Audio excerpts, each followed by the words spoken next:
माखन ही खिला देंगे।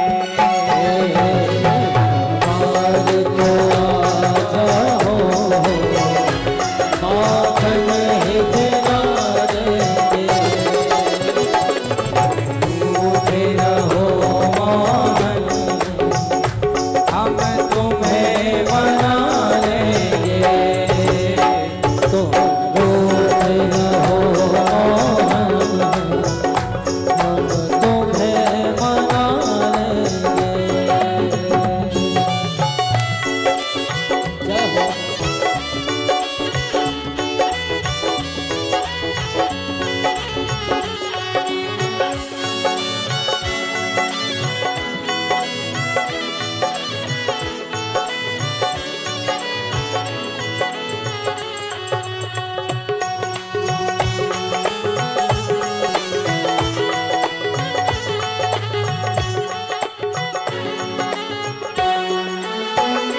तुम कहते हो मोहन, हमें कहाँ बिठाओगे।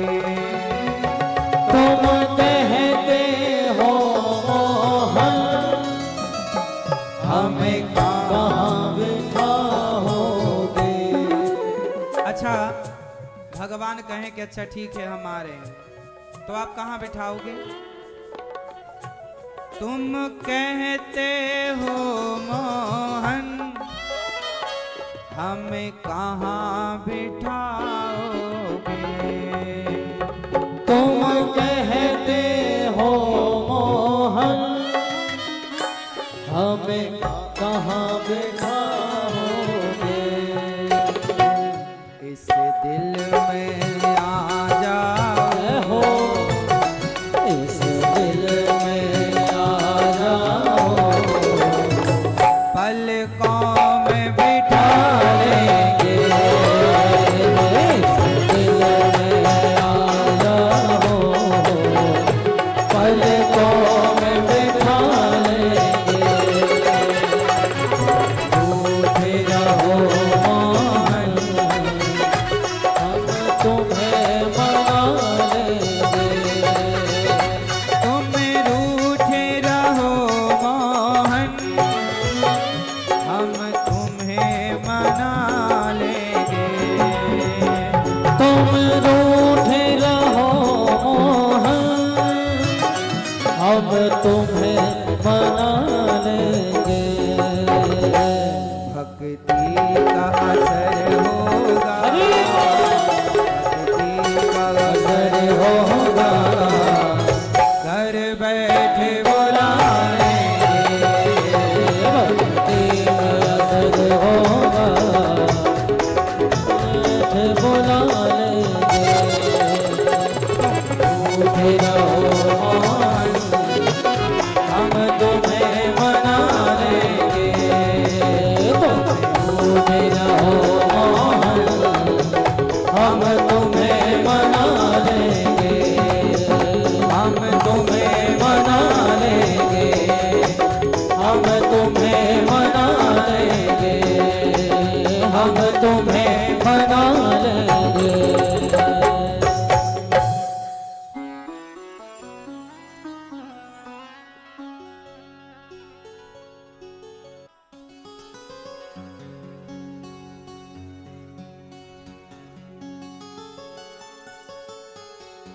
लगी आग जो सीने में,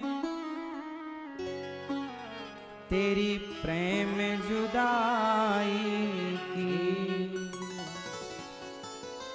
लगी आग जो सीने में, तेरी प्रेम जुदाई की। हम प्रेम की धारा से, हम प्रेम की धारा से लगी आग बुझा लेंगे। तुम रूठे रहो मोहन, हम तुम्हें मना लेंगे।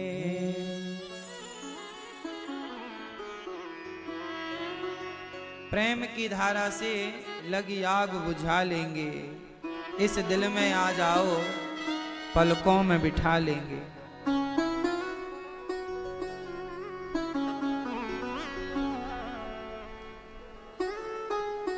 तुम कहते थे मोहन, तुम कहते हो मोहन, हमें भक्ति प्यारी है।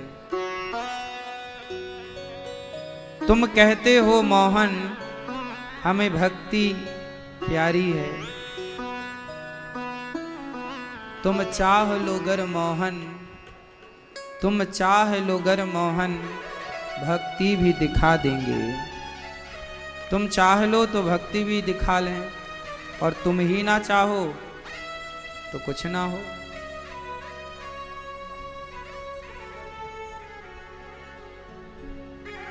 फर्क नहीं पड़ता कि भगवान हमसे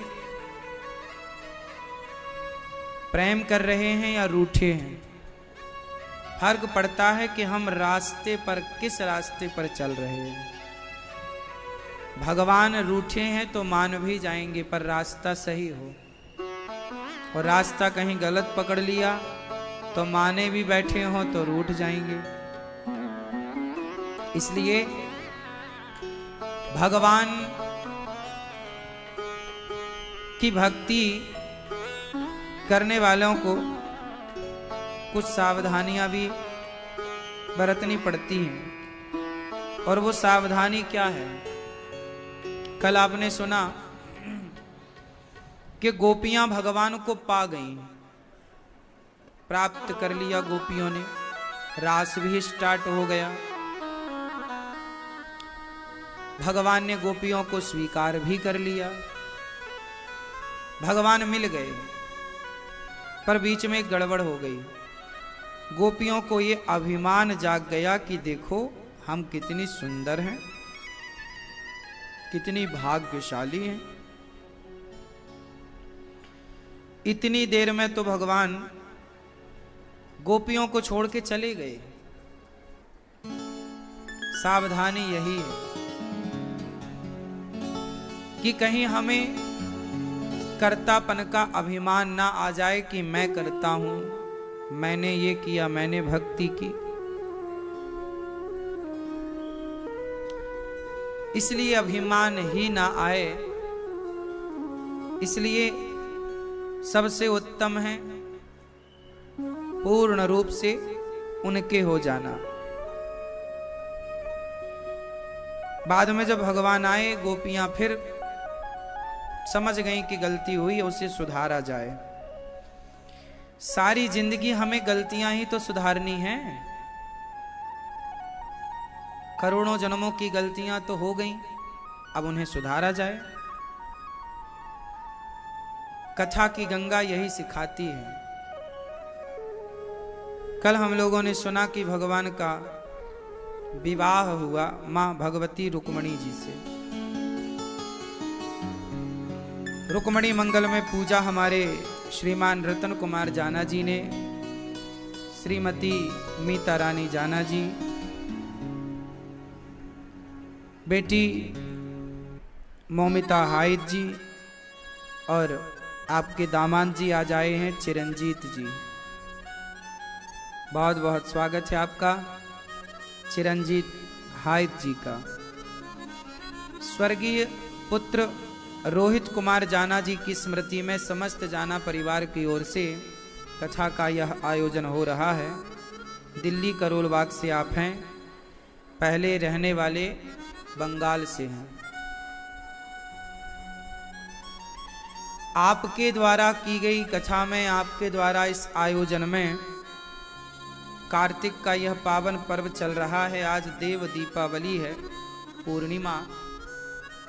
आज अपने घर में 5 दीपक कम से कम जलाइएगा, ज़्यादा से ज़्यादा आपकी मर्जी, कम से कम 5 दीपक, क्योंकि आज देव दीपावली है। तो पंचदेव उपासना होती है ना हमारे यहाँ, और पंच तत्व भी हैं, पृथ्वी जल वायु अग्नि आकाश, तत्व भी 5, और पंचदेव भी हैं, 5 देव। तो ये 5 दीपक जलाकर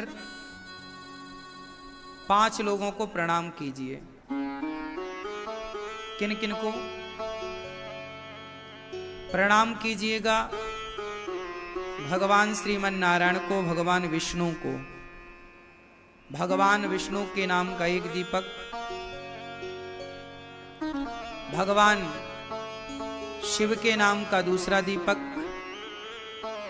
भगवान गणेश जी के नाम का तीसरा दीपक, भगवान सूर्य के नाम का चौथा दीपक और माता दुर्गा के नाम का 5वां दीपक।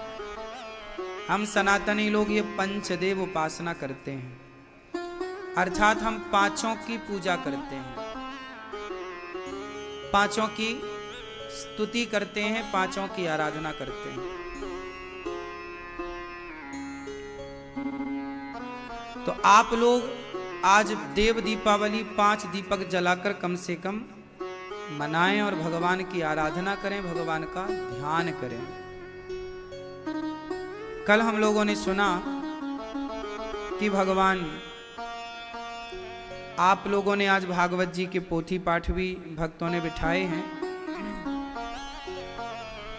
अपने घर की सुख शांति समृद्धि के लिए आज भागवत जी का पोथी पाठ आपका संपन्न हुआ और आपके पुण्य से आपके पितरों की भी सदगति हुई।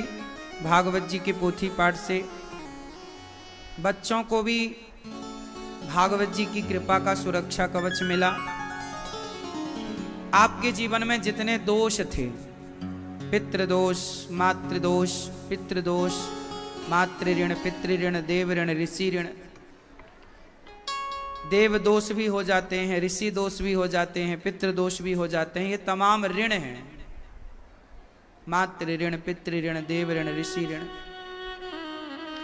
इन सभी ऋणों से मुक्ति पाना है एक साथ, तो भागवत की कथा ही आपको हर ऋण से उऋण कर देती है, मुक्त कर देती है। इसलिए भागवत सुननी चाहिए।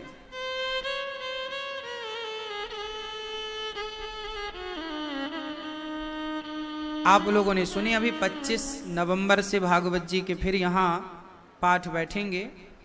आप भी कर सकते हैं अपने लिए, अपने पूर्वजों के लिए। जो प्रसाद आप लोगों को मिला ना भागवत जी का, कितने लोगों ने आपने पोथी पाठ कराई? यहाँ पोथी पाठ कराने वाले भक्त, प्रसाद जाकर के जो मिला है वो थोड़ा आप ग्रहण करना, बच्चों को देना।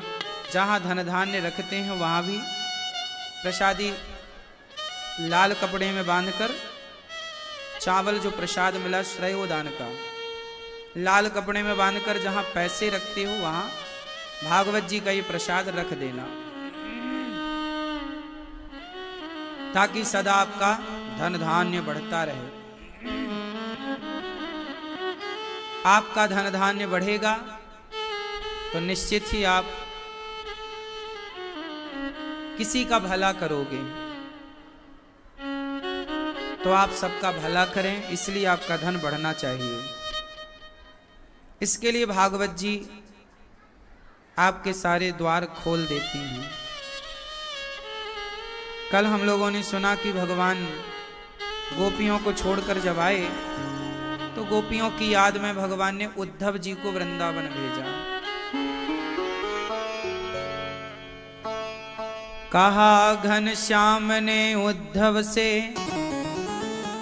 वृंदावन जरा जाना,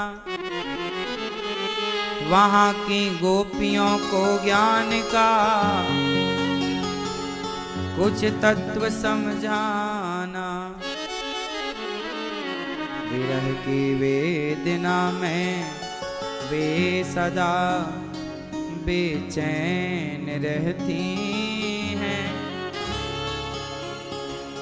तड़प कर आह भरती हैं और रो रो कर ये कहती हैं।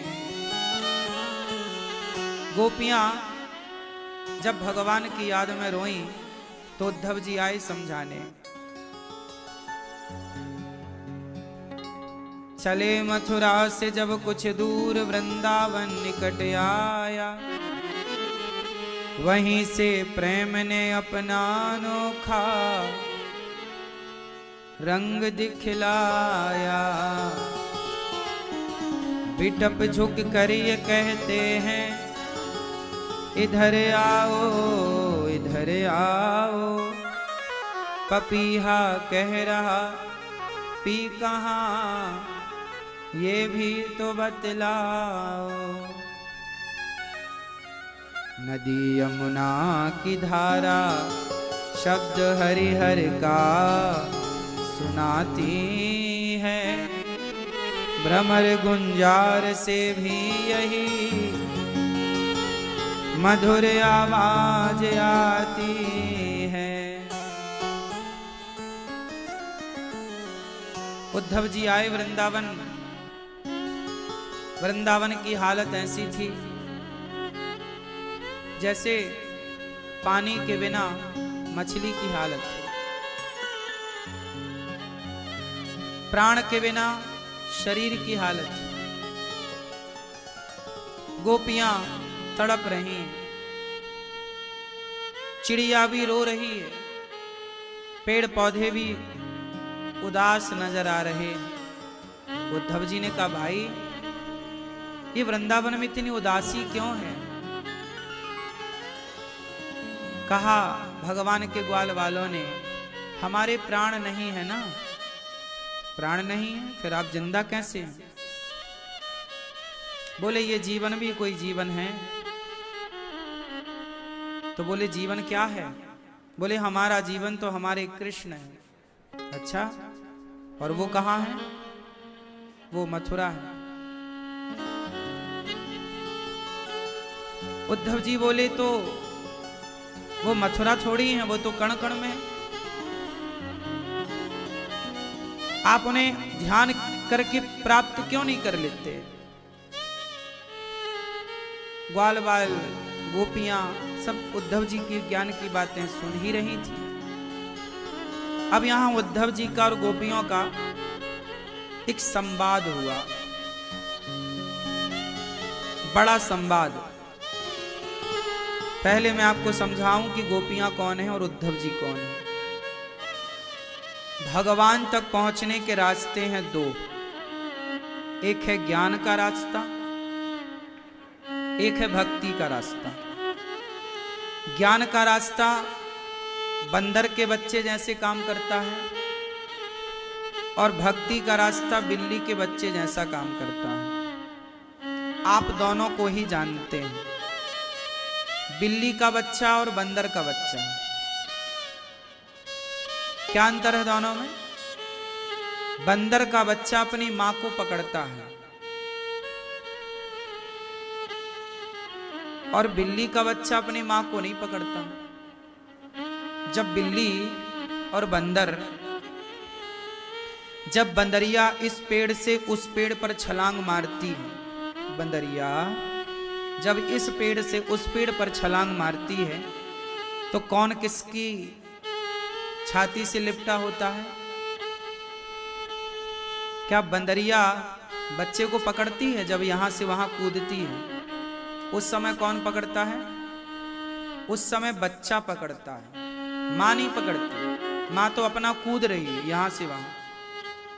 अब बच्चा पकड़ कमजोर करेगा तो गिरेगा वही।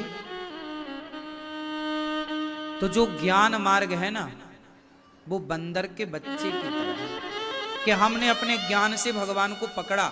देखो जी, हम भी पढ़े लिखे हैं, वेद पुराण का ज्ञान रखते हैं, पकड़े हैं ज्ञान से।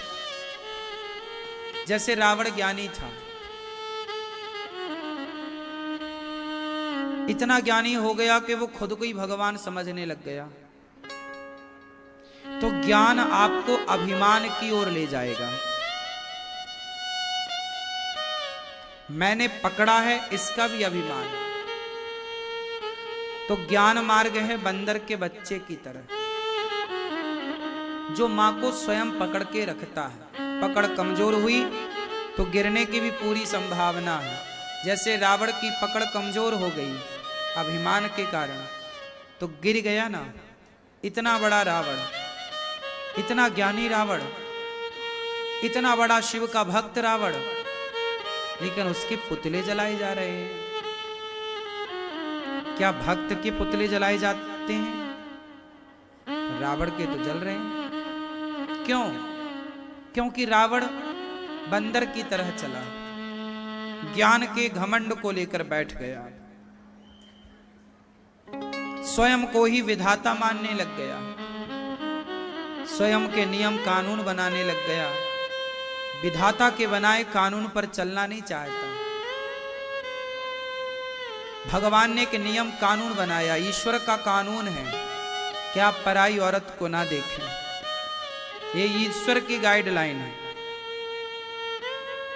हाँ, ईश्वर की गाइडलाइन है, ईश्वर का कानून है कि आप झूठ ना बोलें, ईश्वर की गाइडलाइन है, ईश्वर का कानून है कि आप छल कपट ना करें।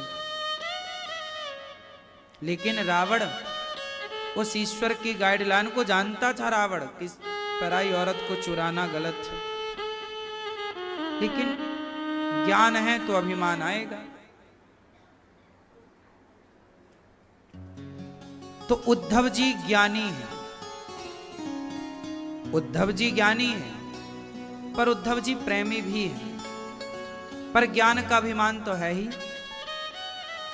तो ज्ञान मार्ग है बंदर के बच्चे की तरह, जो खतरों से भरा है, जबकि बिल्ली का मार्ग बिल्कुल सुरक्षित है।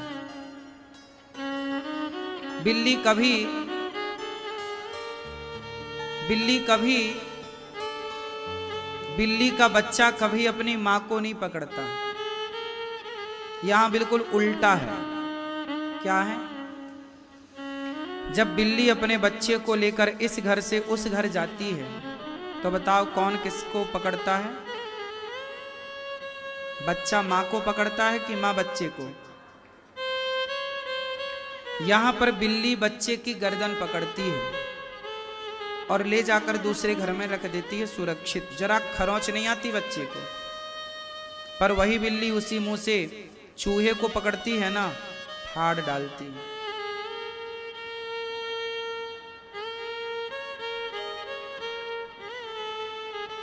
तो बिल्ली का जो मार्ग है वो बढ़िया ये है कि बच्चा तो बैठा है, मां आएगी, जहां ले जाएगी हम वहां चले जाएंगे। ये है भक्ति मार्ग। ज्ञान मार्ग वो है जो अपनी समझ से चलना हो, और भक्ति मार्ग ये है बिल्ली के बच्चे की तरह कि बच्चा बिल्ली के आश्रित है, जहां चाहे ले जाए। ऐसे ही भक्त जो होता है भगवान के आश्रित हो जाता है कि अब जहां आपका मन हो प्रभु वहां ले जाओ, जो देना है वो दो, चाहे तू रख ले चाहे डुबा दे, फूलों में रख चाहे कांटे चुभा दे। चाहे कांटे चुभाओ फूलों में रखो, जिंदगी की डोर सौंप हाथ दीनानाथ के, महलों में रखे चाहे झोपड़ी में वास दे। ये विचारधारा है भक्त की। तो गोपियां बिल्ली के बच्चे की तरह हैं, भगवान के आश्रित, छोड़ के गए हैं। अच्छा, बिल्ली बच्चों को जहां छोड़कर जाती है बच्चे वहीं रहते हैं। इसलिए गोपियों को कृष्ण वृंदावन में छोड़कर गए थे, तो गोपियां वृंदावन में ही थी। वो मथुरा चाहती तो चली जाती, उन्हें पता था कि ना कृष्ण मथुरा में, और मथुरा बहुत दूर तो था नहीं वृंदावन से, आज भी पास में 2-2.5 घंटे का रास्ता पैदल है। गोपियां जाती, मिल के आ जाती, रोने की क्या जरूरत थी? नहीं, प्रेम ऐसा है कि आपने छोड़ के यहां गए हो ना, हम वहीं रहेंगे। ये समर्पण है। हम अपने से नहीं, हम आपको नहीं खोजेंगे। हम क्या खोजें भगवान को? इसलिए जब भक्त लोग भगवान का दर्शन करते हैं ना, तो दोनों हाथ उठा के ऐसे दर्शन करते हैं, ऐसे। जब भगवान के मंदिर कोई जाता है, बिहारी जी के मंदिर, संत लोग ऐसे दर्शन करते हैं, ऐसे। क्यों ऐसे? बिहारी जी के दर्शन करने जाओ तो थोड़ा ऐसे, हे नाथ, ऐसे का क्या भाव है? ऐसे इसलिए आपने भी देखा होगा, गौरांग महाप्रभु का चित्र कई बार आपको ऐसे मिलता है ना? क्यों? चैतन्य महाप्रभु ऐसे क्यों? ऐसा ऐसे क्यों? ये हाथ ऊपर क्यों है? ये हाथ ऊपर होने के पीछे का जो भाव है, रहस्य है, वो ये है कि जैसे छोटा सा बच्चा जब आपकी गोद में आना चाहता है तो उसकी मुद्रा क्या होती है? छोटा बच्चा जब आपकी गोद में आना चाहता है तो वो दोनों हाथ ऐसे कर लेता है, अब हमें उठाओ, गोद में बिठाओ। जैसे छोटा बच्चा आपकी गोद में आना चाहता है इसलिए वो दोनों हाथ ऊपर की ओर करता है, ऐसे जब भक्त भगवान की गोद में जाना चाहता है तो वो भी कहता है कि प्रभु हमने तो देखो हाथ उठाए हैं आपको पाने के लिए, अब आप भी अपने हाथ बढ़ाओ ना और हमें अपने हृदय से अपनी गोद में बिठाओ ना। अपनी गोद से क्यों उतार दिया आपने? इसलिए जगन्नाथ जी के दोनों हाथ आगे की ओर है, ऐसे देखो ध्यान से। जगन्नाथ जी के दोनों हाथ कहाँ हैं? आगे। क्यों? जगन्नाथ जी कहते हैं कि मैंने, अच्छा ये बताओ, जब कोई आपका मित्र या आपकी माँ जब आपको गले लगाना चाहती है तो कैसे? जब आप किसी अपने फ्रेंड को, अपने सखी को, अपने मित्र को, अपने भाई को, अपने पिता को, अपने पुत्र को गले लगाना चाहते हैं तो गले लगाने की मुद्रा क्या होती है? मानो भगवान कहते हैं कि मैंने तो गले लगाने के लिए हाथ बढ़ा दिए, अब तुम आओ और मेरे गले से लग जाओ, तुम भी तो बढ़ो मेरी ओर। पर विडंबना ये है कि भगवान तो हाथ पसारे खड़े हैं, मैं तो तैयार हूं तुम्हें गले लगाने को, पर तुम स्वयं मेरे गले लगने को तैयार नहीं हो। तुम कहां अपने हाथ उठा रहे हो? इसलिए जब भी मंदिर जाओ तो ऐसा भाव बनाओ कि हम भगवान के गले लग रहे हैं। तो गोपियां वही भक्त हैं जो बिल्ली का बच्चा है, मां के आश्रित, भगवान का आश्रित हो जाना। भगवान के आश्रित होना बहुत सुख देने वाला है, पर विडंबना देखो, इस संसार में आप सबके आश्रित हो जाते हैं। कोई नेताओं के आश्रित है, कोई परिवार के आश्रित है। आप लोग जन्म से लेके ना मरते दम तक क्या सोचते हैं? हमने बच्चे पैदा किए, क्यों? हमारा बच्चा हमारी सेवा करेगा, बुढ़ापे में हमारा साथ देगा।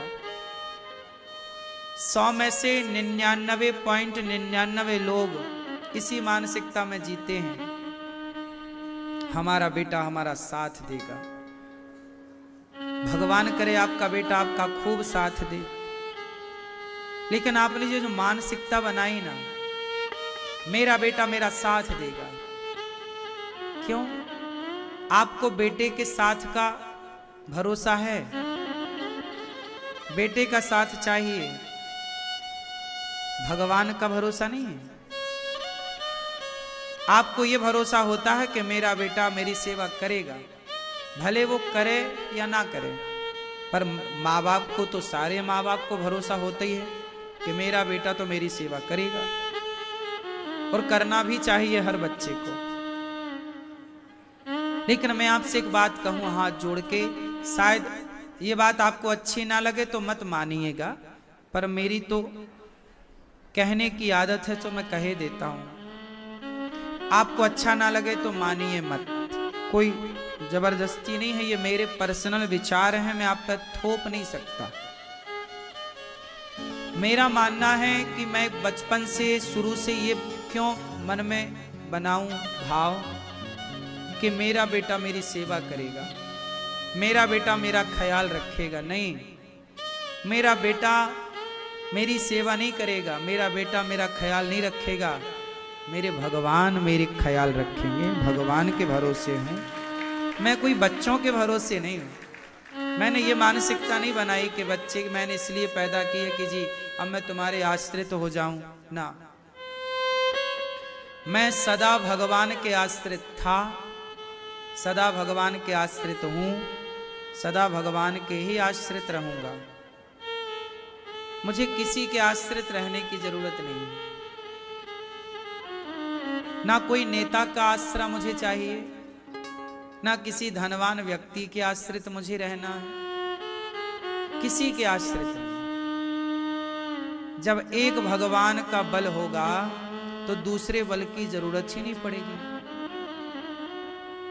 दूसरे बल की जरूरत इसलिए आप लोगों को पड़ती है क्योंकि आपको भगवान पर पूर्ण भरोसा नहीं,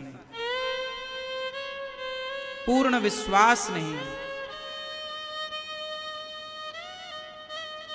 आप लोगों का विश्वास डगमग डगमग डोल जाता है। आज है कल नहीं, पता नहीं होगा कि नहीं होगा, भगवान भी हैं कि नहीं ये भी कन्फर्म नहीं है लोगों को। भगवान की भक्ति क्या है? मंत्र जाप मम दृढ़ विश्वासा, पंचम भजन सुवेद प्रकाशा। भगवान पर क्या हो? अटूट विश्वास। अच्छा एक बात बताओ,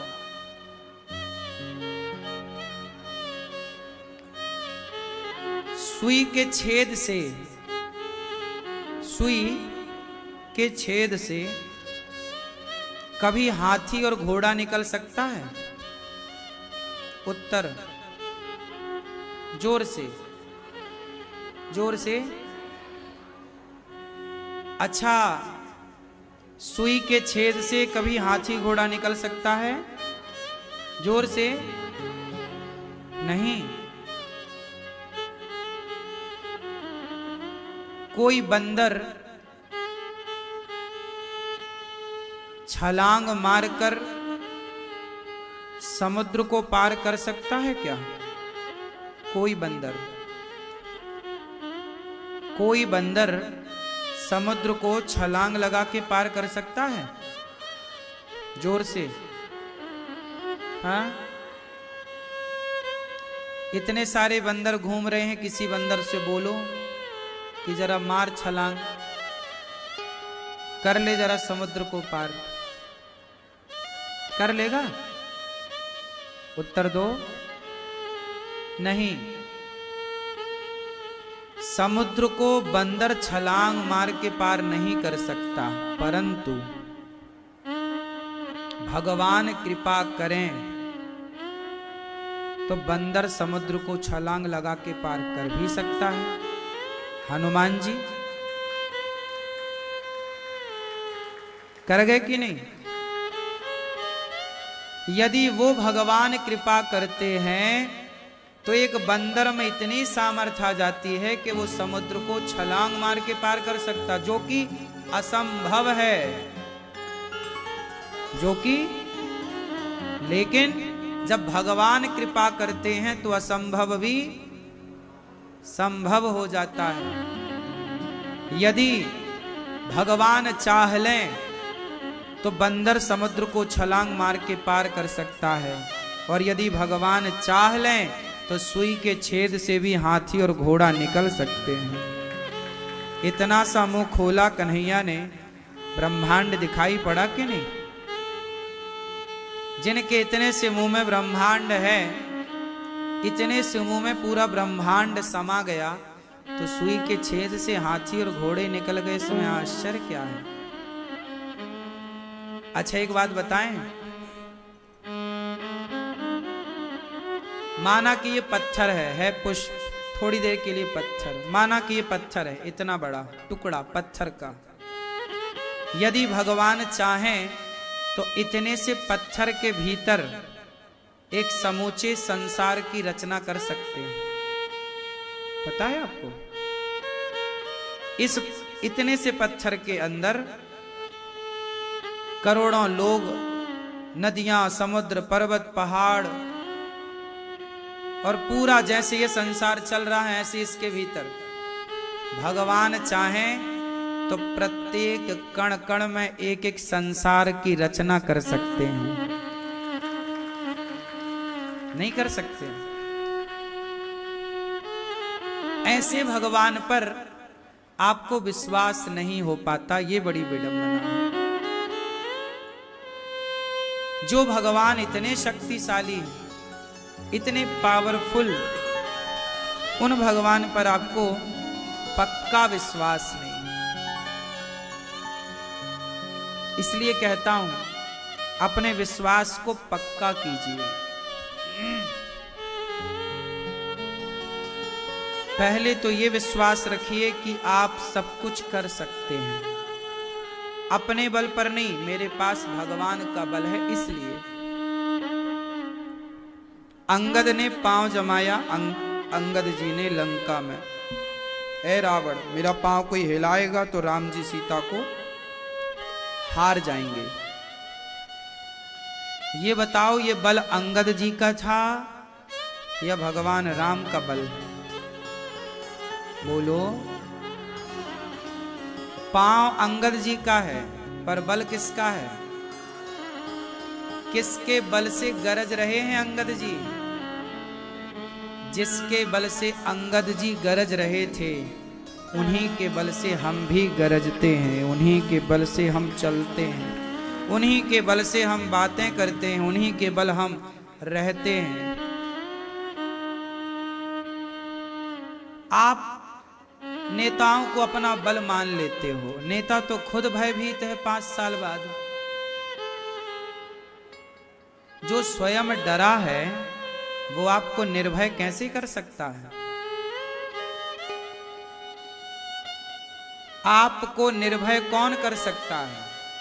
भय मुक्त कौन कर सकता है? एक भगवान आपको निर्भय कर सकते हैं। एक बार भगवान पे पूरा विश्वास करके उनके हो जाने की देर है।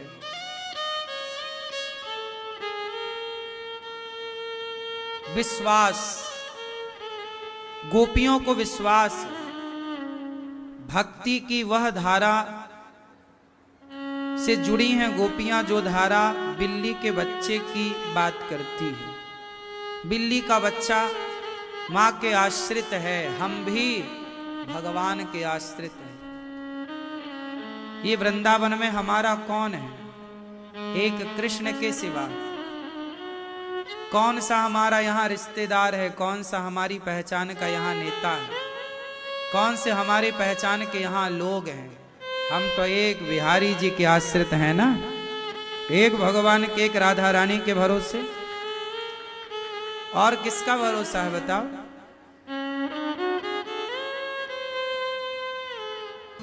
हम तो पूर्ण विश्वास से रहते हैं भगवान के कि वो हैं और हमें किसी के साथ की, किसी के भरोसे की जरूरत नहीं है।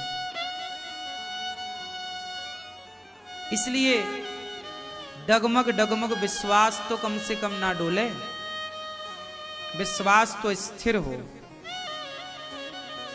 कितना भी तूफान आए, कितना भी संकट आए, कितने भी जीवन में उतार और चढ़ाव आए, पर विश्वास हो।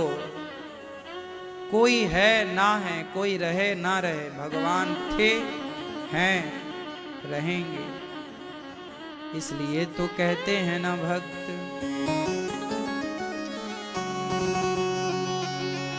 तुम हमारे थे प्रभु जी, तुम हमारे हो, तुम हमारे ही रहोगे, हो मेरे प्रियतम। हम तुम्हारे थे कन्हैया, हम तुम्हारे हैं, हम तुम्हारे ही रहेंगे, ओ मेरे प्रियतम।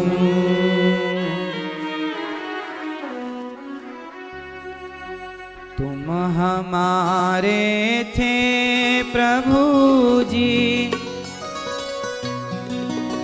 तुम हमारे थे प्रभु जी, तुम हमारे हो, तुम हमारे ही रहोगे, ओ मेरे प्रियतम।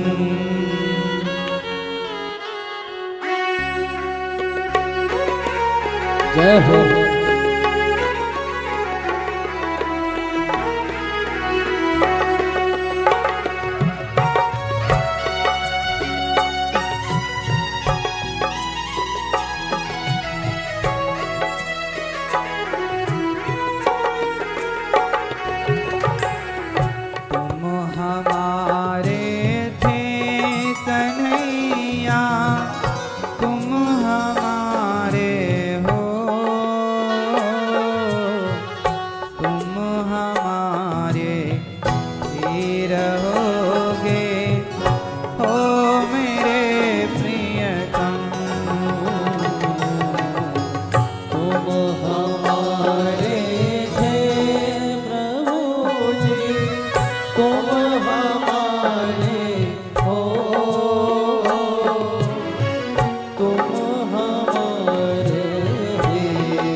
तुम्हें छोड़ सुन नंद दुलारे, कोई न मीत हमारो।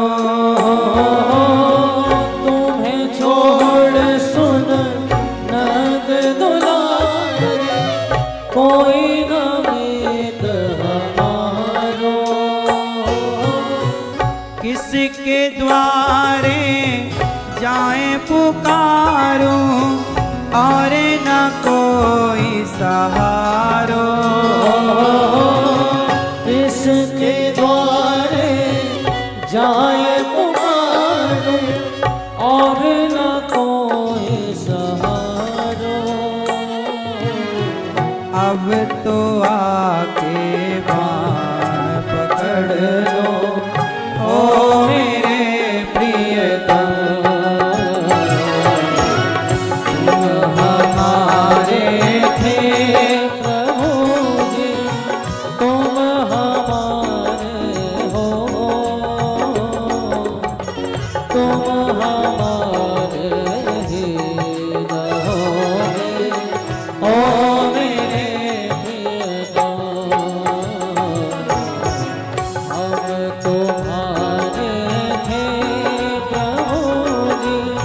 हम तुम्हारे हैं,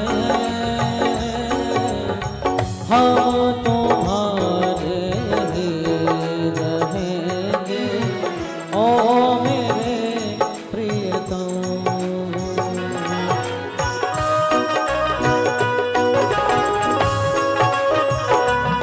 जय हो।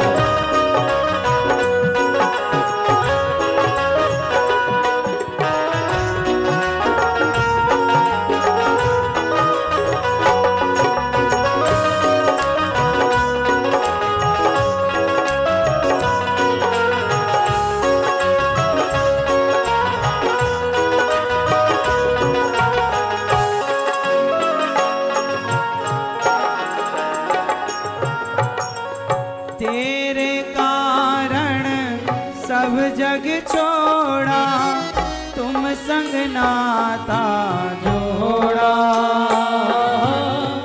तेरे कारण सब जग छोड़ा, तुम संग नाता जोड़ा।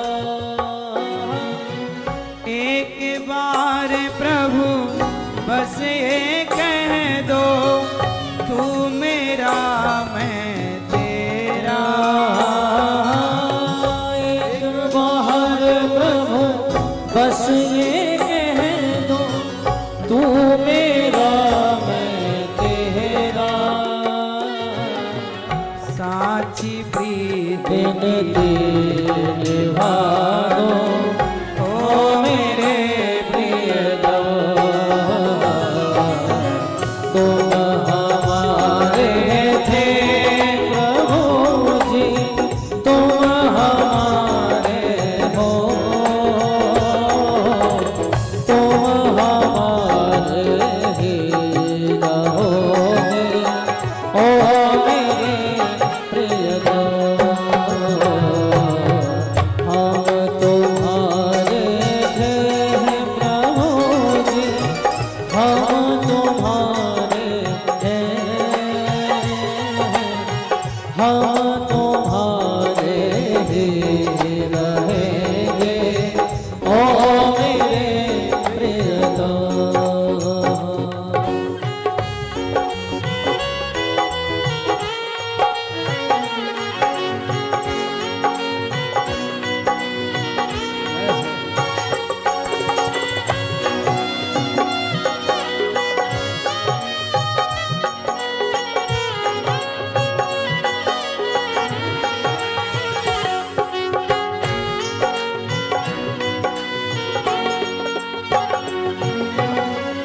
दास की विनती सुन लीजो, ओ ब्रजराज दुलारे। दास की विनती सुन लीजो, ओ ब्रजराज दुलारे। आखिरी आस यही जीवन की, पूर्ण करना प्यारे। आखिरी आस यही जीवन की, पूर्ण करना प्यारे। एक बार हृदय से लगा लो ओ मेरे प्रियतम। तुम हमारे थे प्रभु जी, तुम हमारे हो, तुम हमारे ही रहोगे ओ मेरे प्रियतम। हम तुम्हारे हैं प्रभु जी, हम तुम्हारे हैं, हम तुम्हारे ही रहेंगे ओ मेरे प्रियतम। तुम हमारे थे प्रभु जी, तुम हमारे हो, तुम हमारे ही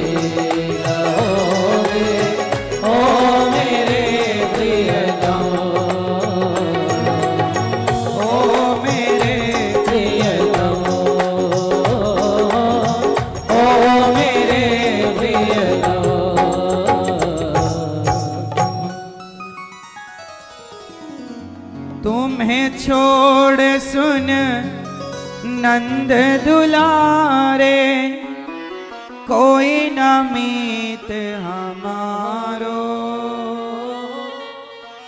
हे कन्हैया, आपके सिवा हमारा कोई नहीं।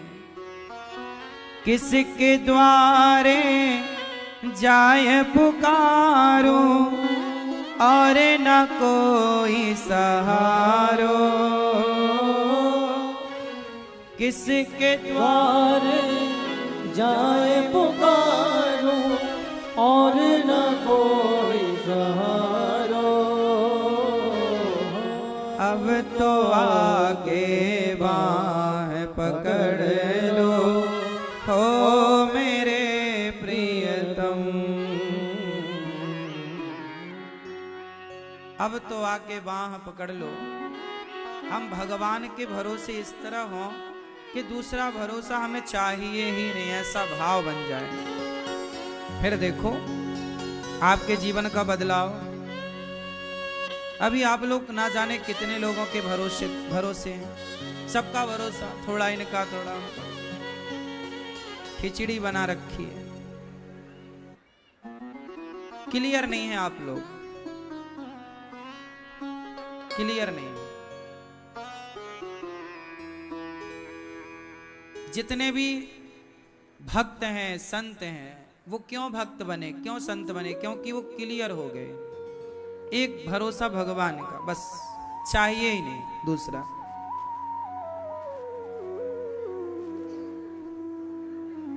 एक भरोसे एक बल, वाह!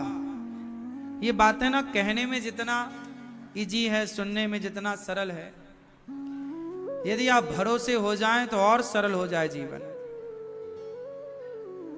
मान लें, आप मान नहीं पाते, जानते सब हैं, समझते सब हैं, पर एक भगवान के भरोसे रह नहीं पाते।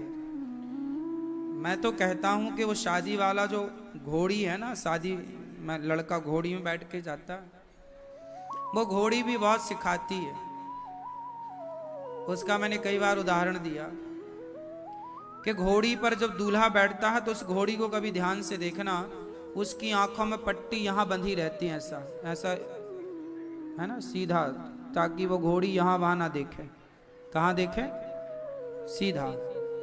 आप लोग भी अपने ना आंखों में इस तरफ उस तरफ जरा पट्टी बांध लो, इसकी तरफ ना देखें, उसकी तरफ ना देखें, सीधा भगवान के चरणों की ओर नजर होनी चाहिए, सीधा, हर समय बिल्कुल सीधा।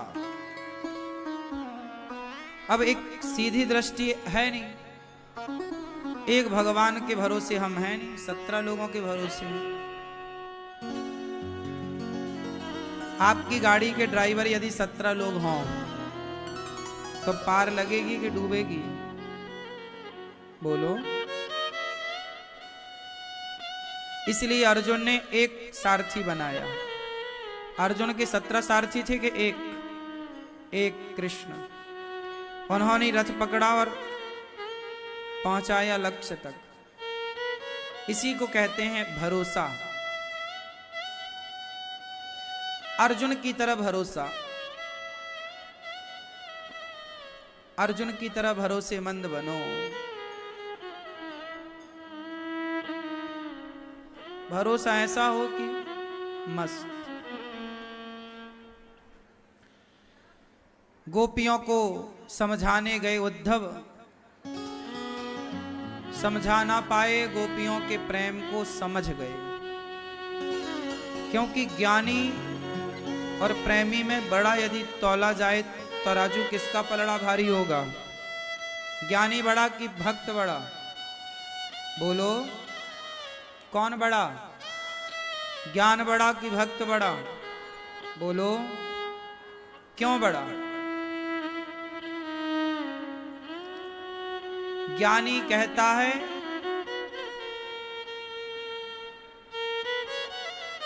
ज्ञानी कहता है कृष्ण, बोलो श्री कृष्ण। और भक्त है और पढ़ा लिखा नहीं है तो वो बोलता है किचना। क्या बोलता है? किचना।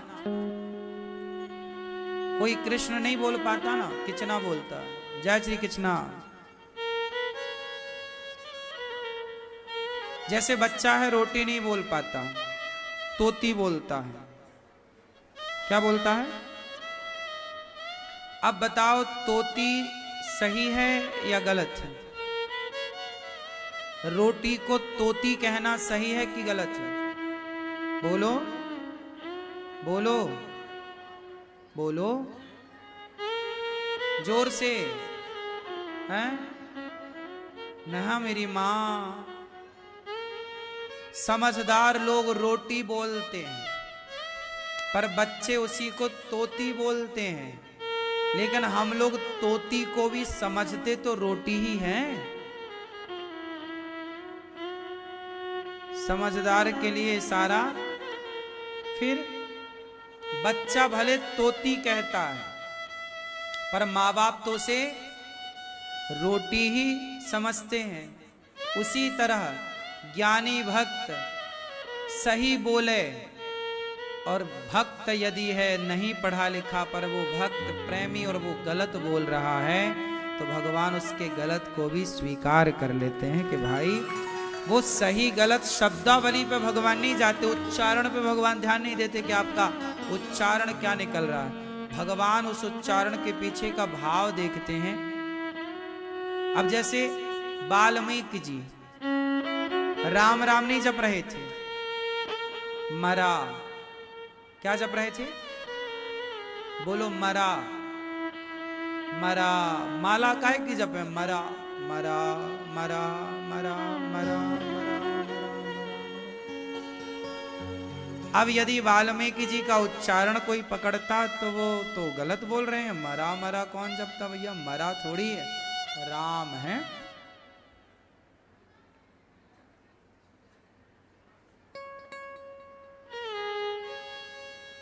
पर उल्टा नाम जपत जग जाना, वाल्मीकि भय ब्रह्म समाना।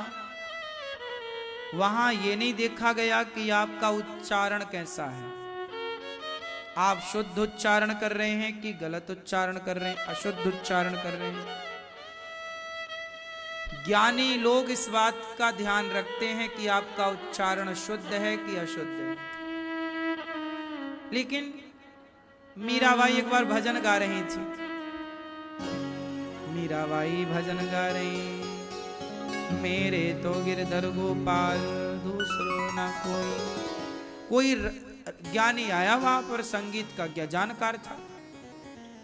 तो मीरा से बोला, मीरा राग से गाओ, राग से। तुम्हारी राग छूट रही है, सुर छूट रहे हैं, अच्छे सुर लगा। दूसरा संगीत का वो भी ज्ञानी, अरे बोले ताल से गाओ, ताल, तुम्हारी ताल छूट रही है, रिदम कहीं जा रही है। मैया बैठो मेरी माँ, पीछे वाले भक्त तुम्हारी पीठ देख रहे हैं, बैठ जा।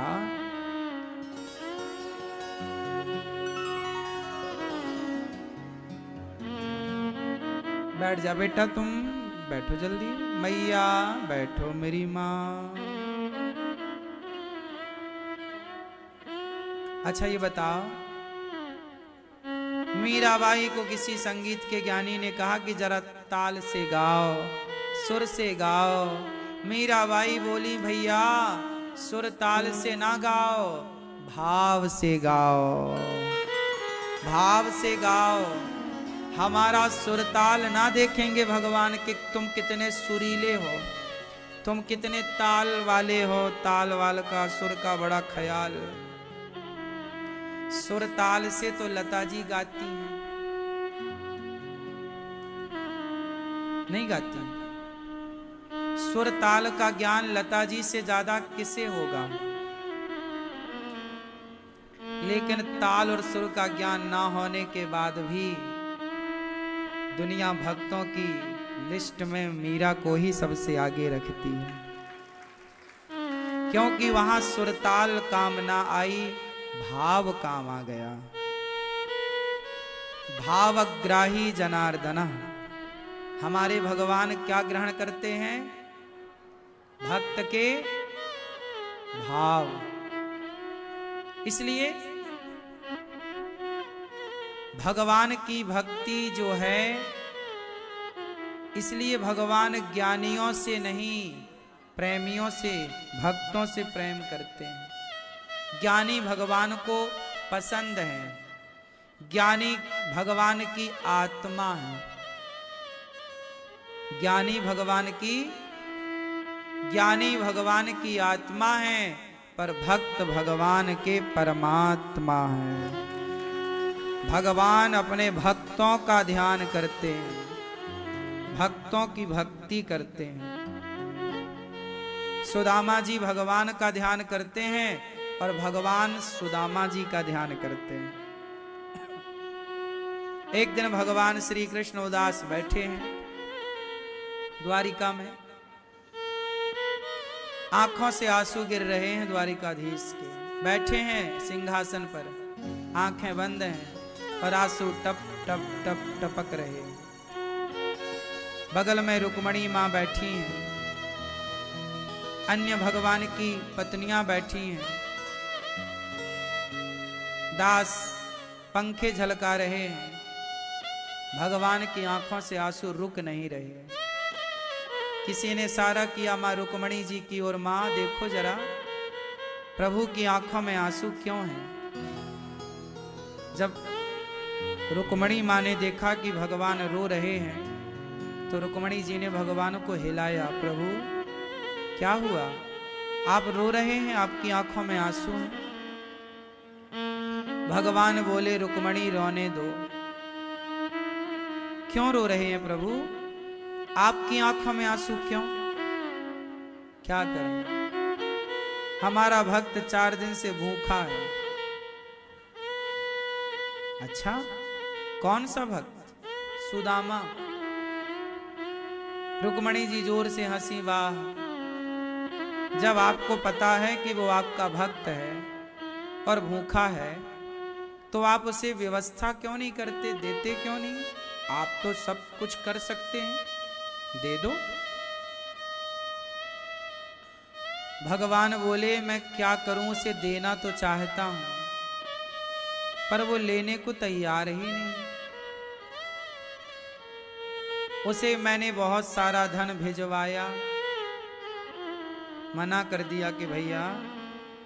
एक आदमी आया भगवान श्री कृष्ण की ओर से सुदामा जी के पास बहुत सारा धन लेकर, भैया ये फलाने राजा ने भिजवाया है आपके लिए, रख लो। सुदामा जी बोले, नहीं भैया ले जा, मैं तो भिक्षा मांगता हूं और भिक्षा मांग कर जो मिल जाए, 5 घर जाते हैं सुदामा जी, बस 5 घर में मिल जाए तो ठीक, नहीं मिले तो ठीक, 6वें घर नहीं जाते। इतना संतोष यदि जीवन में व्यक्ति के आ जाए तो वो आदमी रह ही कहां जाए, वो स्वयं भगवान हो जाए। इतना संतोष सुदामा जी को। द्वारिकाधीश कह रहे हैं कि वो मैं तो चाहता हूं ले, पर लेता ही नहीं सुदामा। मैंने रास्ते में कई बार उसे धन पड़ा हुआ दिया, भगवान ने धन रास्ते में दे दिया, सुदामा ने उस रास्ते को ही छोड़ दिया जहां आगे धन था, दूसरे रास्ते से निकल गए। ऐसा ईमानदार। और नाम भगवान का श्री कृष्ण, श्री कृष्ण अहरनिश चलता है, श्री कृष्ण सोते जागते श्री कृष्ण। भीख मांगते हैं, भिक्षा, 4 घर जाते हैं, 5 घर, कुछ मिल जाए तो ले आए, नहीं मिले तो भूखे बच्चे, भूखा परिवार, भूखी पत्नी। सुशीला बोली कि प्रभु 4 दिन हो गए, आज चूल्हा नहीं जला, भरपेट बच्चों को भोजन नहीं मिला। सुदामा जी बोले, कोई बात नहीं, आज बच्चों से कह दो कि वो पानी पीकर सो जाएं, कल कुछ मिलेगा तो खाएंगे। और ध्यान में लग गए श्री कृष्ण, श्री कृष्ण। भगवान रो पड़े कि वाह, मेरे आश्रित रहने वाला भक्त 4 दिन से भूखा है, इतना भूखा, इतना कष्ट में है लेकिन उस कष्ट में भी उसने मुझे भुलाया नहीं। आदमी के ऊपर जरा विपत्ति आ जाए ना तो वो भगवान को भूल जाता है। जरा सा संकट आ जाए सबसे पहले इंसान भगवान को ही भूलता है। लेकिन धन्य है सुदामा जी, इतनी विपत्ति इतना संकट है, सुदामा जी ने भुलाया नहीं हर क्षण। अब सोचिए कि सुदामा जी का ध्यान कृष्ण कर रहे हैं, क्या भक्ति है सुदामा जी की। मजबूर कर दिया सुदामा के त्याग ने, मजबूर कर दिया सुदामा जी के संतोष ने, मजबूर कर दिया सुदामा जी की भक्ति ने कि भगवान भी सुदामा का ध्यान लगाए बैठे। ऐसा संतोष कहां है आज? करोड़ों होने पर भी लोगों को संतोष नहीं हो रहा है। सुदामा के पास तो कुछ नहीं था फिर भी संतोष, आपके पास सब कुछ है फिर भी संतोष नहीं। अब देखिए कि भगवान को पाने के रास्ते क्या हैं। सुदामा जैसा संतोष जितना है बहुत। और सुदामा जी ने कभी शिकायत तो की ही नहीं कि प्रभु चूल्हा नहीं जला, आज देखो आप नहीं जला, कोई बात नहीं। उस हाल में भी कृष्ण कृष्ण। ऐसा जरा आप लोग जरा इस दृष्टिकोण से देखो कि सुदामा जी कितने बड़े भक्त हैं। कुछ ना होने पर भी श्री कृष्ण जप रहे हैं। ना पहनने को ठीक से कपड़े हैं, ना रहने को बढ़िया सी झोपड़ी है, ना खाने को पेट भर रोटी है, फिर भी कोई कृष्ण को जप रहा है। अरे मेरे घर में खाने को मस्त रोटी, पहनने को कपड़े बढ़िया सब कुछ है और मैं कृष्ण कृष्ण जप रहा हूं, तो ये कोई बड़ी बात नहीं है। कुछ ना होने पर भी भगवान के ही आश्रित रहना, ये बहुत बड़ी बात है ना मेरी माँ। अच्छा एक बात और बताएं, जब आपके पास कुछ नहीं होता और उस समय आपके पास माना कि आप 2 दिन से भूखे हैं और उसी समय कोई आ जाए और कहे कि सुनो अब हम तुम्हारे भोजन की व्यवस्था करेंगे, तो आप तो उसी को भगवान मान लोगे ना। अरे आप तो भगवान हैं, आपने देखो हमारा सारा दुख दूर कर दिया क्योंकि आपने हमें रोटी दे दी। लेकिन सुदामा जी के पास भी भगवान स्वयं किसी को भेजते हैं, सोना लेके जाओ दे आओ। सुदामा जी बाहर के बाहर भगा देते, भैया नहीं चाहिए ले जाओ। सुदामा जी किसी का एहसान लेना नहीं चाहते। मेरे हाथ पांव चलते हैं, आप मुझे रोटी मत दें, मैं खुद जाऊंगा भिक्षा मांग कर लाऊंगा। ऐसा स्वाभिमानी, बताइए मैं खुद कमाऊंगा ना, आपके टुकड़ों पर मैं क्यों पलूं? खुद कमाओ। सुदामा जी बोले मैं कल भिक्षा मांगने जाऊंगा। ब्राह्मण है ना, और ब्राह्मण यदि भिक्षा मांगता है तो वो उत्तम कोटि का ब्राह्मण है जो भिक्षा मांग करके अपना पेट भर रहा, वो श्रेष्ठ ब्राह्मण है। भिक्षा मांगना अच्छा है। पता है आपको, पहले के जमाने में ब्राह्मण भिक्षा मांगता था। बोलो हाँ, ये बात सही है कि गलत है? बोलो। पहले के ब्राह्मण, मैं बचपन में मैं स्वयं भी गांव में भिक्षा मांगने जाता था और आज भी मैं आप लोगों से भिक्षा मांगता हूं। मैंने अपना स्वभाव नहीं बदला, ना मैंने अपना धर्म बदला। अब आप सवाल करिए कि ये ब्राह्मण भिक्षा मांगता क्यों है?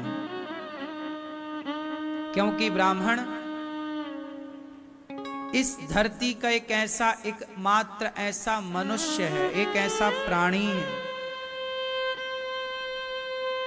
जो आपको ये कहना चाहता है कि देखो, भीख मांगकर खाना पड़े तो खा लेना पगले, कभी बेईमानी करके धन्ना सेठी ना बनाना, धन्ना सेठ ना बनना, बेईमान ना बनना।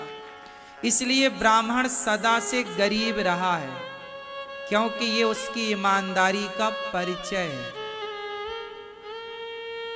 वो सदा से क्या रहा है? गरीब। क्यों? क्योंकि वो ईमानदार है। वो भीख मांग के खाएगा लेकिन चोरी नहीं करेगा। चोरी करना होता तो भीख काहे मांगता। लेकिन आप लोगों ने, धन्य हैं आप लोग, कि पंडित जी जब आपके घर भीख मांगने आते तो आप लोग भीख देने की बजाय आजकल उपदेश करने लग गए हो। अरे पंडित जी, कमा के खा नहीं सकते। हम भी पहले गांव में भिक्षा मांगने जाते थे, महीने में 2 बार जाते थे, अमावस और पूर्णिमा। कोई विशेष त्योहार आ जाए तो भिक्षा मांग के ले आते थे। बाकी महीने में 2 बार जाते थे, और महीने में 2 बार जाते थे तो 2 बार में इतना मिल जाता था कि पूरा महीना निकल जाता था। फिर क्या हुआ, कुछ लोगों ने देखा कि पंडित जी आ रहे हैं तो दरवाजे बंद कर लेते थे। कुछ लोगों ने देखा पंडित जी आ रहे हैं तो हम जाके द्वार पे आवाज लगाते थे, भिक्षाम देही मैया, मौसी। गांव था ना, तो गांव में तो मौसी होती हैं, सब बुआ होती हैं, चाची, बुआ, मौसी। हमारे गांव में सबको हम मौसी कहते थे, चाची कहते थे और बुआ। 3 रिश्ते थे गांव में सबसे। तो आवाज लगाते थे, मौसी भिक्षा दे दो, भिक्षाम देही। तो मौसी ले आती थी, बुआ सब।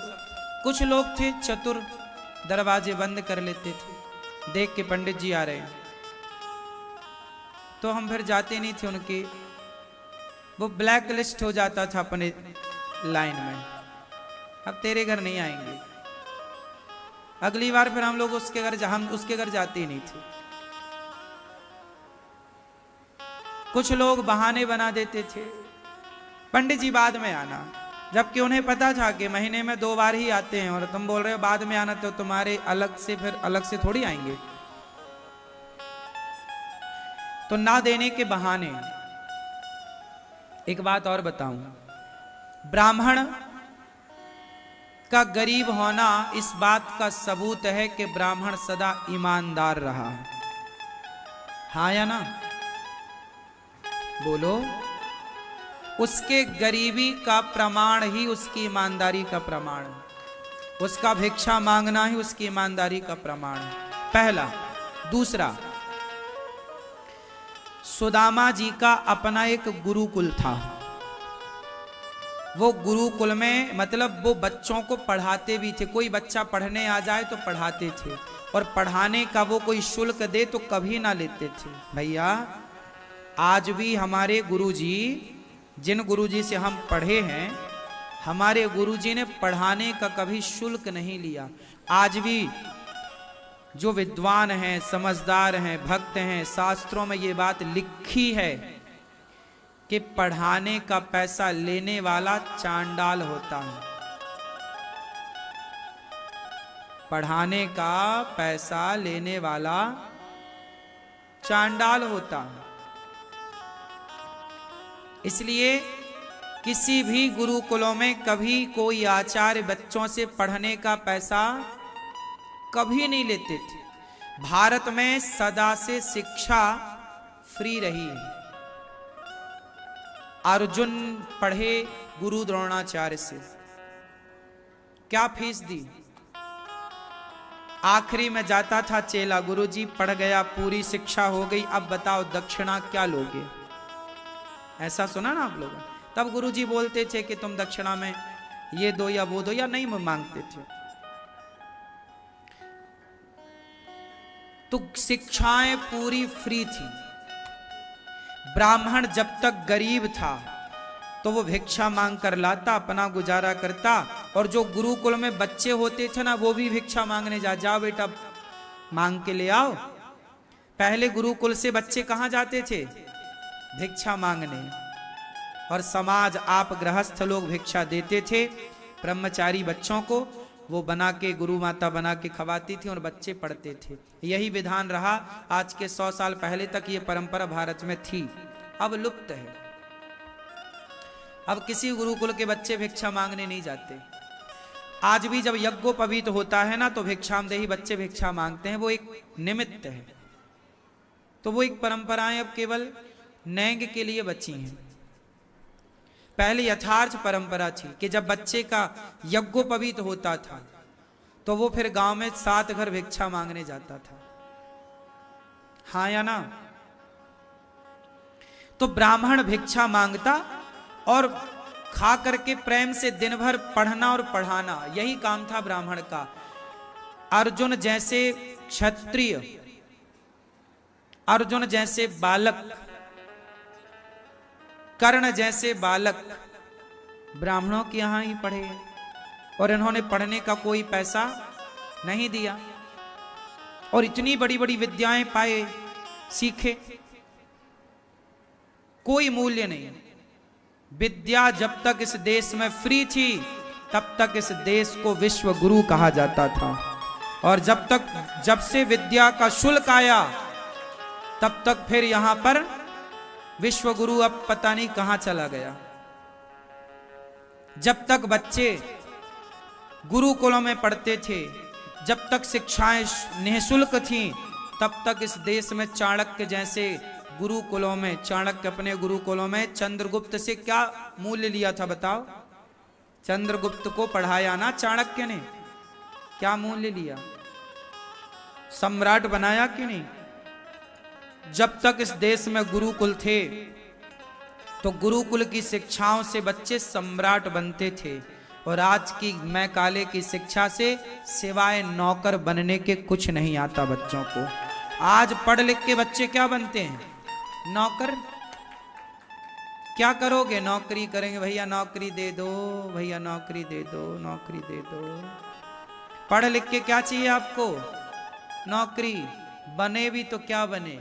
पढ़े लिखे नौकर।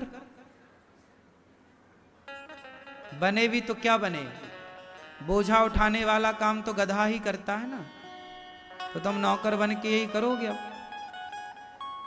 पढ़े हो तो नौकर बनने के लिए क्यों? अरे पढ़े ही थे तो हमारी भारतीय शिक्षा नौकर नहीं बनाती, भारतीय शिक्षा मालिक बनाती है। मालिक। मालिक बनो, नौकरियां देने वाले बनो,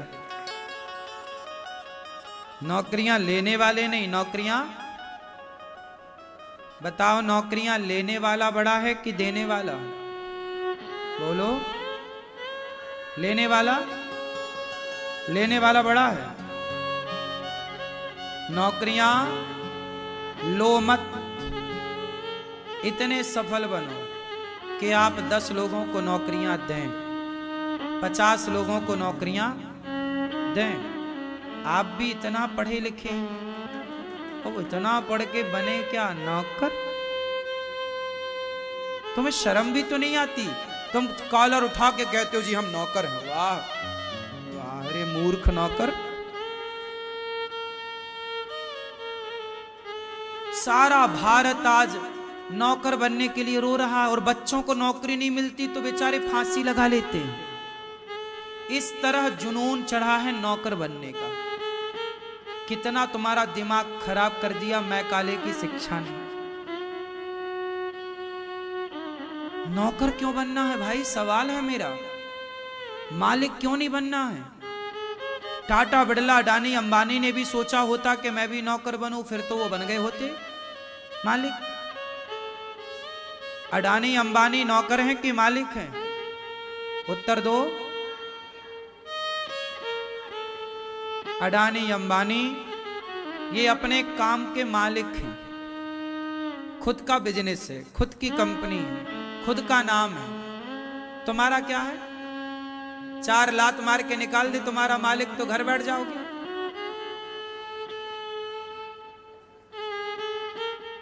कोरोना काल में कितनों की नौकरियां गई, थे तो नौकरी नहीं। इसलिए नौकर ना बनो, ऐसा मत पढ़ो कि तुम्हें नौकर बनना पड़े, ऐसा पढ़ो कि तुम मालिक बनो। क्यों मैया क्या बोलती तू, क्या बनो नौकर? इसलिए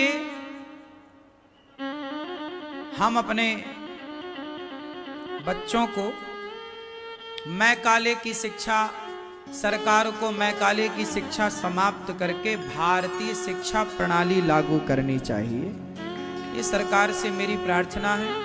सरकार खुद नहीं चाहती शायद, इसलिए वो मैकाले की शिक्षा प्रणाली को घिसती जा रही है, उसी को चलो चलो। कौन समझाए, कैसे समझाएं? कह ही सकते हैं। हमने तो अपने जीवन में बदलाव किया है। हम कहते हैं आप लोग अपने अपने जीवन में बदलाव लाइए, देश में बदलाव अपने आप आ जाएगा। भगवान सुदामा जी को देखकर रो रहे हैं। ऐसे सुदामा जी, इतना संतोष। सुदामा से आपने क्या सीखा? हर परिस्थिति में सुदामा जी संतुष्ट हैं। ब्राह्मण संतुष्ट है। जो ब्राह्मण संतुष्ट है वही ब्राह्मण है। जो ब्राह्मण संतुष्ट नहीं हुआ वो ब्राह्मण है ही नहीं। असंतुष्ट ब्राह्मण नहीं हो सकता। ब्राह्मण तो जितना मिल जाए उतना बहुत। संतोष। देखो गौरी गोपाल में आज वर्षों से इतनी सारी सेवाएं चल रही हैं, इतनी सारी सेवाएं। 30,000 लोग प्रसाद पा रहे हैं, 290 माएं हैं, 150 बच्चे हैं, और आप हजारों लोग रोज मेरे पास आते हैं। मैं किसी से भी कुछ कह दूं कि तुम्हें ये सेवा करनी है तो आप कभी मना ना करेंगे। आप में से हजारों लोग मेरे से कहते हैं महाराज जी मेरे लायक कोई सेवा बताओ, लेकिन इतिहास और भगवान दोनों साक्षी हैं। भगवान साक्षी हैं इस बात के लिए और आप भी साक्षी होंगे। आज तक मैंने किसी से नहीं कहा कि भैया तुम 1 रुपया दो, किसी को इंगित करके कि तुम्हें इतना पैसा देना होगा। नहीं, आपकी श्रद्धा है तो आप दीजिए, पैसा नहीं है तो अपने इस बेटे अनिरुद्ध को आशीर्वाद ही दीजिए। मैंने आज तक किसी से नहीं कहा कि नहीं जी आप 100 रुपए दीजिए।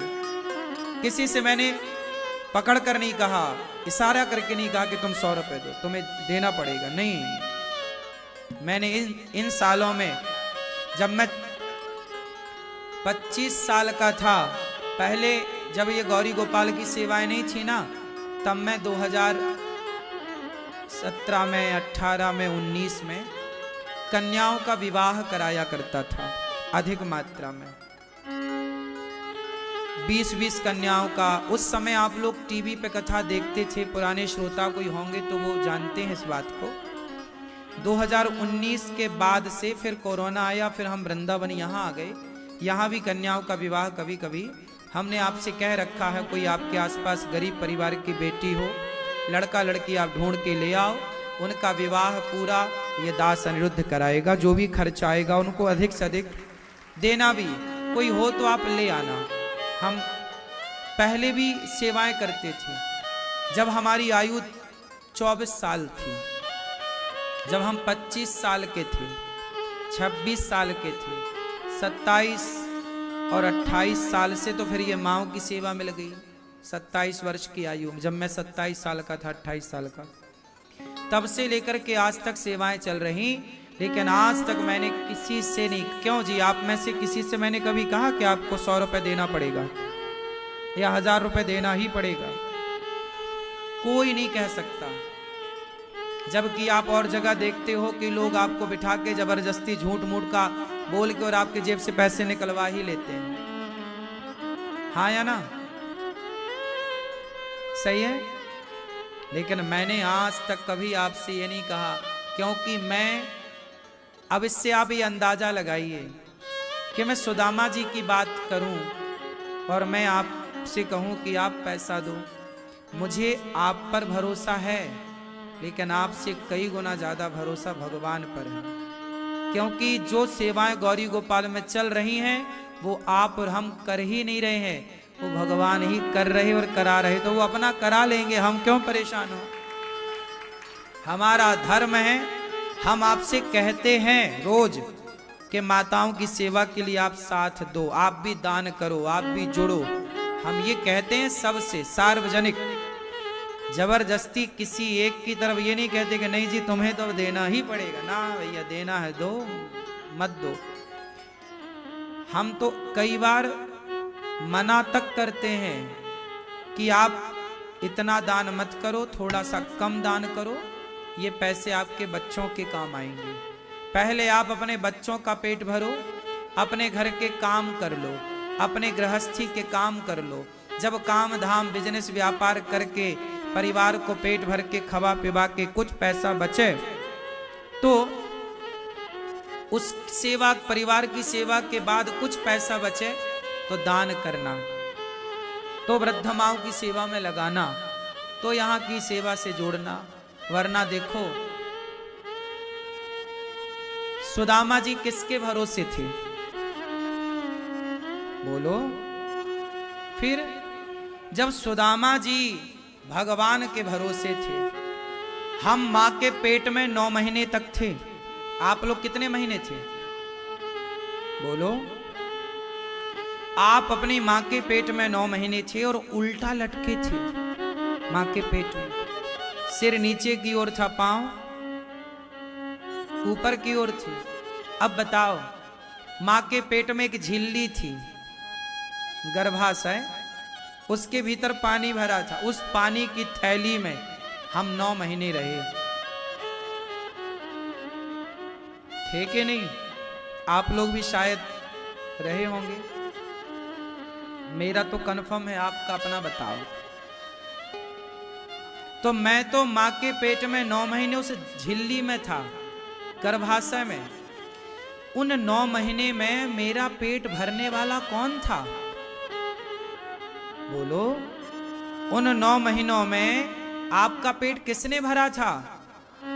जिस परमात्मा को तब चिंता थी कि ये पेट में बच्चा है, इसका पेट कैसे भरना है, उस परमात्मा को आज भी चिंता है कि अनिरुद्ध पेट से बाहर आ चुका है, उसका पेट कैसे भरना है। ये मेरे कन्हैया को चिंता है। ये भगवान को तब चिंता थी तो आज भी है। मैं तब भी उस परमात्मा के आश्रित था जब पेट में था मां के। आज भी तो नहीं कि आश्रित हूं। आज मैं क्यों अपना रास्ता भटक लूं कि नहीं जी अब तो मेरे को इसका भरोसा उसका नहीं। करते हो तुम कन्हैया, मेरा नाम हो रहा है। नाम होता है इंसान का, लेकिन मैं नाम के योग्य नहीं। भगवान की कृपा से सब कार्य होता है। हम घमंडवश कुछ भी कह दें, फिर आदमी को जब 4 पैसे मिलते हैं तो वो अभिमान तो आ ही जाता है। कहावत भी तो है ना, ऊंट में बैठने वाला ना चाहे तो भी हिलता है। हाँ या ना? ऊंट में बैठा हुआ आदमी ना चाहे तो भी हिलता है। ऐसी घमंड है। पैसा आएगा तो घमंड आएगा, आएगा। जिन्हें नहीं आया उन पर भगवान की कृपा नहीं, विशेष करुणा है, विशेष कृपा है। आपके पास ईश्वर ने धन धान्य दिया और आपके पास अभिमान नहीं आया, आपके ऊपर बहुत बड़ी कृपा है। वरना 4 पैसे पाके आदमी इठलाने लगता है, इतराने लगता है। हाँ या ना? इसलिए सुदामा जैसी सादगी हो, सुदामा जैसा संतोष हो, सुदामा जैसा धैर्य हो, सुदामा जैसा समर्पण हो, तो भगवान सुदामा जैसे भक्तों का ध्यान करते हैं। वाह, आंसू बहा रहे हैं द्वारिकाधीश सुदामा के लिए। रुक्मणी मां भगवान से कह रही हैं, जाओ दर्शन दे दो ना, कुछ ऐसी कृपा करो कि वो मित्र मेरे पास आए। फिर भगवान ने प्रेरणा दी सुदामा जी को पत्नी के द्वारा कि जाओ द्वारिकाधीश से मिलने। सुदामा तो जा ही नहीं रहे थे, वो तो थोड़ा पत्नियों को रहता है कि थोड़ा पैसा तो हो, कब तक गरीबी में गुजारा होगा। पत्नियों को थोड़ा रहता कि भाई घर तो हो अच्छा, पहनने को कपड़े तो हो। तो सुशीला माँ को भी थोड़ी थी इच्छाएं कि हमारे पास कुछ तो हो भाई, और ठीक भी है भाई, रोटी कपड़ा मकान तो होना ही चाहिए कम से कम, ज्यादा हो ना हो, कम से कम भगवान करें सबके घर, सबके पास खुद का भगवान की कृपा का घर तो हो, पहनने को कपड़े तो अच्छे हों सबके पास, और खाने को भरपेट रोटी सबके घर में होनी चाहिए। यही भगवान से मेरी प्रार्थना है। पर सुदामा जी के पास ये तीनों नहीं थे। पत्नी सुशीला को पता लगा कि कृष्ण इनके मित्र हैं। कहा पत्नी ने सुदामा जी से, क्यों, सुना है आपके मित्र द्वारिकाधीश? हाँ हाँ। अरे इतना बड़ा राजा, इतना बड़ा मित्र आपका है, जाओ कुछ ले आओ। सुदामा जी बोले, इसलिए थोड़ी मित्र बनाया कि मांगने चले। देखो जरा, सुदामा ने इसलिए मित्रता थोड़ी की कि हम मांगे तुमसे, मांगे से मरना भला, मत मांगो कोई भीख, बिन मांगे मोती मिले, यह सतगुरु की सीख। मांगे से मरना भला है, मांगे से मरना भला है। सुदामा जी बोले, मांगेंगे नहीं। अच्छा मांगो मत, दर्शन करने चले जाओ। हाँ, पर कैसे जाएं? खाली हाथ नहीं जाते। गुरु के पास, बच्चों के पास, मित्र के पास और वृद्ध जनों के पास कभी खाली हाथ नहीं जाना चाहिए। क्या लेकर जाओ? बताओ, क्या लेकर जाओ? बच्चों के पास जाओ तो कुछ लड्डू वड्डू लेके जाओ, क्योंकि बच्चे जब मौसी आती थी ना मेरे घर में, बहुत पुरानी बात, देखो बच्चे थे ना हम, तो वो पूरा बालपन का आनंद तो लिया है। हमारे यहाँ मौसी जब आती थी हमारी, या बुआ, तो बुआ आए, वो पानी वानी बाद में पूछते थे, पहले झोले की चैन खोलते थे। चाबी कहाँ बुआ? ताला यदि लगाए रखे बुआ, चाबी मांग के पूरे उसके कपड़े पड़े बाहर, यहाँ पड़े वहां, क्या है मेरे लायक पहले ये बताओ, क्या लाई हो? तो बुआ कभी ले आती लड्डू ले आती, कभी कुछ ले आती, कभी कपड़े वपड़े ले आती हम लोगों के लिए, तो बड़े खुश हो जाते। तो बच्चे जहां हो वहां जाओ तो जरूर बच्चों के लिए कुछ ना कुछ खाने के लिए, भले मिश्री के दाने ही ले जाओ। बच्चों के पास जाओ तो खाली हाथ ना जाओ, क्योंकि बच्चे कुछ ना कुछ खाना चाहते नहीं। सही है कि बात गलत है? आप लोग कौन लोग ऐसे मेरी तरह रहे हैं कि बुआ मौसी आए तो झोला पूरा देख लेते थे?